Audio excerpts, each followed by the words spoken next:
normally before a concert we try to relax a lot. It sounds weird because, you know, on the stage there's a lot of headbanging and it's, you know, lots of high energy, aggression and, you know, special atmosphere. But we try to do, I actually talked with Grutle today, before today's show, about how we try to achieve the opposite before the show. That you have to kind of turn yourself off in a way and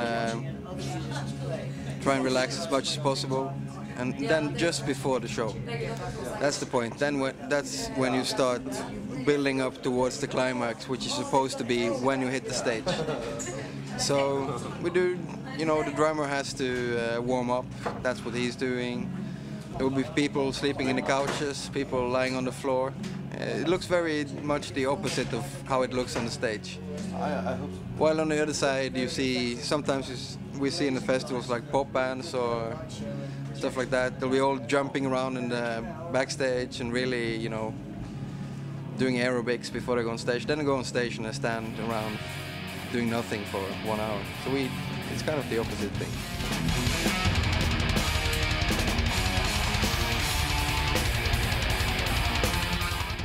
We've always been interested in the ancient Norse mythology. Some people claim that we have moved away from a lyrical concept, but they actually couldn't be more wrong. Back in our earlier releases, the traces and mythological characters were more present, but it was just another way of writing the lyrics. As well as we developed the way of making music, we also developed the way of writing the lyrics a lot.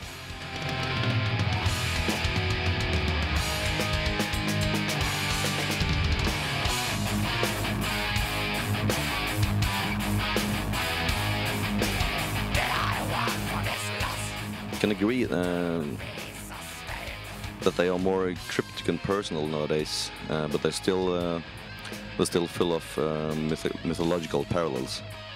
One of the main goals with our lyrics is to get people to kind of rediscover the meaning of the mythology. Not only the Norse, but also other mythologies. Mythologies that have been desecrated and made ridiculous by religion and politics. Ultimate lineup would be to find something different. Like tonight, we've played with We and Hawkwind, which is somewhat different and exotic, I think, for a band like Enslaved, which hails from a background of extreme, maybe related to black metal, Norwegian black metal. But I think on a bill with We and Hawkwind, we are more at home than we've been at a lot of other festivals. So for me personally, I like to play with two. I guess all the other guys in the band have different... Tool and Mos Volta, maybe. Oh, Mos Volta, that would be good. Nice. Yes. Grutle, you have to provide a metal alibi straight away. No, I want to play with the Rush. Please, come on. Okay, Slayer. Slayer, yeah. The thing is just, I think we're always, you know, we're kind of expanding out from our scene. So it's natural for us to seek other bands who are also kind of doing things a bit on the side from their scenes. Well, after concert, normally I head for the first and best shower as soon as possible. But those kind of plans are always torn to pieces by kind of backstage crew saying, well, get your fucking drum kit off the stage, blah, blah, blah, blah, blah, blah, blah, blah. You get some journalists want to take some pictures and ask probably the most ridiculous questions known to mankind. So if I ever get the chance to take a shower, there's always freezing cold water, if any. So that's normally what I do. So we perform in Bergen quite a lot. Sometimes we think we perform too much, but like tonight, it kind of proved the point that Bergen is our home base, and having such a big audience. Okay, it it's a festival, that's okay, but the kind of response we got from the crowd today was also confirming that we can do the gigs in Bergen. We were not planning to do any gigs before winter, I think, but we had to do the Bergen Fest thing. Since we live here, it's kind of strange, but we feel we have the strongest audience in the whole of Norway in Bergen. So yeah, that's good. It's always good to play. I'm actually thinking about quitting the band and being a wine farmer. So I'm working on it, and well, doing pretty good actually. Well, it's not wine; it's kind of pig urine, but the bottle looks good. Metal scene in Bergen is very good. It's very loyal, and at the same time, it's critical too. You know, it's the thing about Bergen. The good thing and the bad thing at the same time, I guess, is when people they mean business. When they go to a show, they get into it, they support it. You know, they go to the bands they support and they support it 100%. But at the same time, I know it can be difficult to do shows in Bergen because. I guess in a lot of other cities, people actually pay money to turn up and look like they're not interested, and nobody's moving, and they're kind of like, yeah, very disinterested. But in Bergen, if they decide to show up for something, they really go the whole way.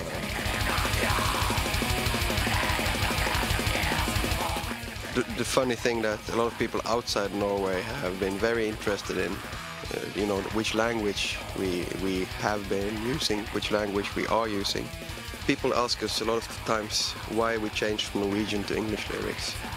The idea was a lot of people getting into the whole concept and mythology, and we wanted to give the people outside Norway the chance to get the lyrics right there and then while you are listening to the music.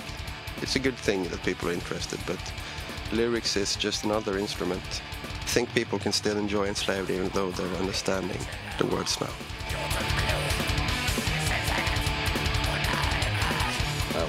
Our main inspiration source when we started the band was obviously bands like Bathory and Celtic Frost, Venom, but also bands from other musical styles, like, for example, death metal bands like Autopsy, Carcass, and also Darkthrone when they used to play death metal. But we've always been inspired by bands like Pink Floyd, Led Zeppelin, and Rush, and so on. And yeah, we're still very much inspired by the same bands, but we have also gained a lot of new inspiration. From Hawkwind, for instance, and Yes, Gentle Giant,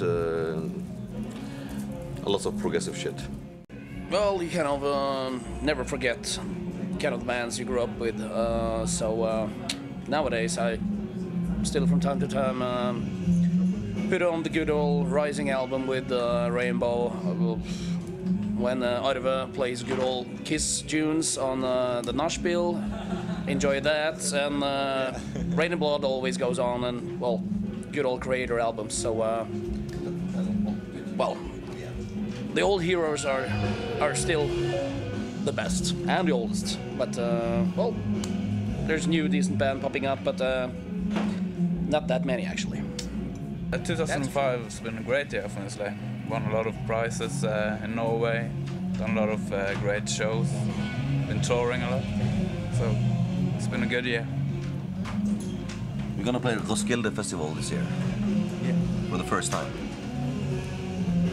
Awesome. Yeah, It's always been a dream to perform at the Roskilde Festival, so a big dream has come true.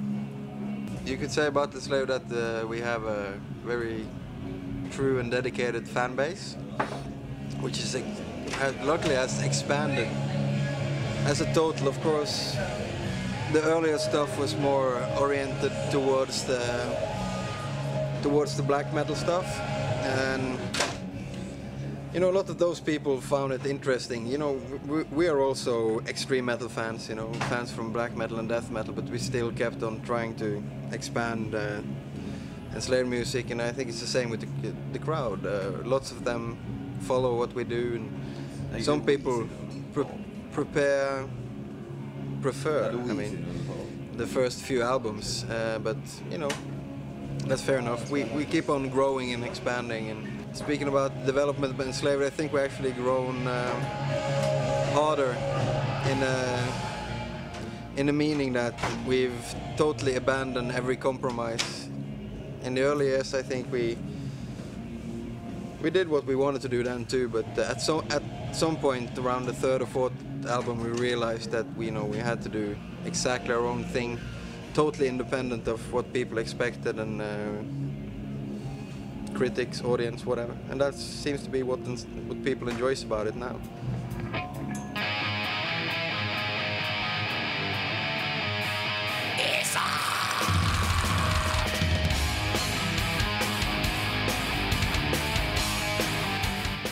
Peers have been giving us a lot of shit for changing vocal styles too much within the songs, but I can assure you that we will not pay any attention to them. Enslaved has always done such, and I feel that we have to do so to make justice to the music that we make.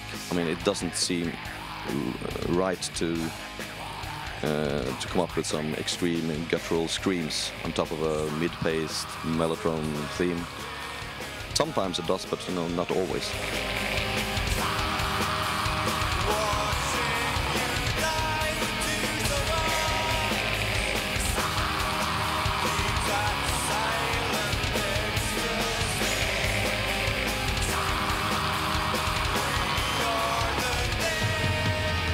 With Herbrand Larsen in the band, we have developed a lot on the clean vocal section.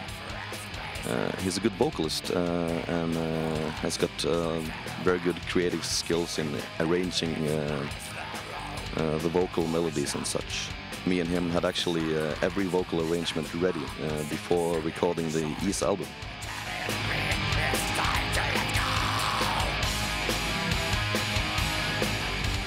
Today's gig, for instance, together with we and Håkon, is a very interesting new experience, and I think I really feel that we want to do both things. We want to do more gigs on the the experimental side, with the bands like Håkon, for instance, and we're also going to do a festival in Greece later this year with a lot of experimental bands like Fantomas, for instance, and that I feel we have developed in a way that we can do both. We can still do the extreme metal tours, and we can play at least interesting shows together with Håkon, for instance. That's absolutely great. We have no idea how stuff is going to sound for the next album after Isa. It's probably going to sound pretty good. Yeah, better than chocolate. But how it's going to sound is impossible to say. I think we're going to have a better production than we had on Isa. And I know the songs is going to be better. And it's definitely going to sound like Enslaved.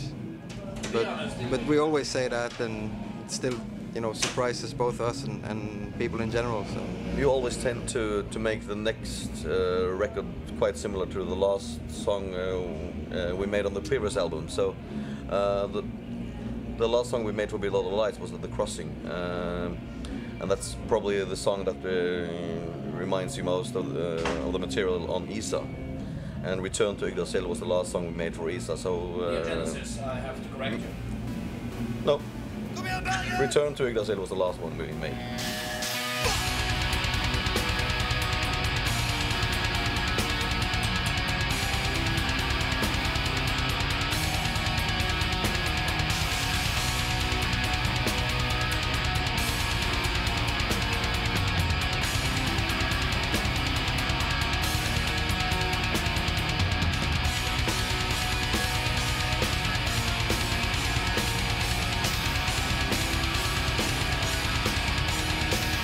Thank you for buying, or preferably stealing this DVD. I hope you enjoy it. Fuck off.